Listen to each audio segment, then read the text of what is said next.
में पटना में पार्टी की अहम चुनाव समिति की बैठक भी संपन्न हुई और इस बैठक की अध्यक्षता बिहार चुनाव प्रभारी और केंद्रीय मंत्री धर्मेंद्र प्रधान ने की। बैठक का मुख्य एजेंडा था बीजेपी बिहार में कितनी सीटों पर चुनाव लड़ेगी, किन चेहरों को टिकट दिया जाएगा और किन सीटों पर सहयोगी दलों के साथ तालमेल बनाना है। सूत्रों के अनुसार बैठक में कई बड़े नामों की चर्चाएं हुई, जिसमें से कुछ सहमति भी बनी। कहा यह जा रहा है कि बिहार में मध्य प्रदेश चुनाव वाला प्लान लागू हो सकता है। इस प्लान के तहत पूर्व सांसद और बड़े नेताओं को भी चुनावी मैदान में उतारा जा सकता है।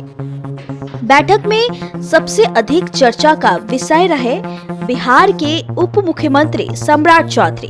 पार्टी सूत्रों के मुताबिक बीजेपी ने निर्णय लिया कि सम्राट चौधरी को इस बार पटना जिले की दानापुर विधानसभा सीट से चुनाव मैदान में उतारा जा सकता है।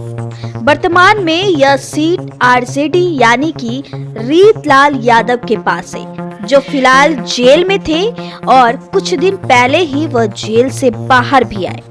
सम्राट चौधरी फिलहाल एमएलसी हैं और बिहार विधान परिषद के माध्यम से सरकार में शामिल है, लेकिन अब पार्टी चाहती है कि वह सीधे जनता के बीच जाकर चुनाव लड़े। पहले उनका नाम पटना साहिब विधानसभा सीट से भी चर्चा में था, लेकिन सूत्रों के अनुसार अब पार्टी नेतृत्व में लगभग दानापुर का उन्हें सहमति बना ली है।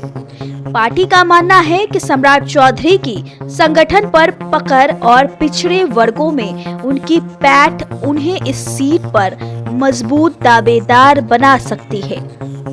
बैठक में दूसरा सबसे बड़ा नाम सामने आया पूर्व केंद्रीय मंत्री और बीजेपी सांसद रामकृपाल यादव का। सूत्रों के अनुसार पार्टी उन्हें मनेर विधानसभा सीट से टिकट दे सकती है, जहां से इस समय आरजेडी के वरिष्ठ नेता भाई बीरेंद्र विधायक है। रामकृपाल यादव का मनेर और उनके आसपास के इलाकों में अच्छा जनाधार है।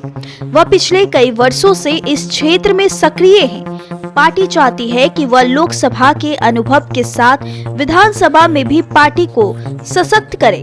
राजनीतिक विशेषज्ञों का मानना है कि मनेर सीट पर रामकृपाल यादव और भाई बीरेंद्र के बीच मुकाबला बेहद दिलचस्प रहेगा, क्योंकि दोनों का आधार यादव मतदाताओं में है और यह सीट सामाजिक समीकरणों के लिहाज से बेहद अहम भी मानी जाती है। उप मुख्यमंत्री सम्राट चौधरी ही नहीं बल्कि बीजेपी के वरिष्ठ नेता और बिहार सरकार के स्वास्थ्य मंत्री मंगल पांडे भी इस बार विधानसभा चुनाव लड़ सकते हैं। सूत्रों के मुताबिक उन्हें उनके गृह जिले सिवान के महाराजगंज विधानसभा सीट से उतारा जा सकता है। हालांकि मंगल पांडे ने अपनी इच्छा जाहिर की थी कि उन्हें पटना के कुम्हरार सीट से चुनाव लड़ने का मौका मिले, जो बीजेपी की पारंपरिक मजबूत सीट रही है। लेकिन पार्टी नेतृत्व ने संगठनात्मक संतुलन और क्षेत्रीय प्रतिनिधित्व को ध्यान में रखते हुए उन्हें सिवान भेजने का मन बना लिया है।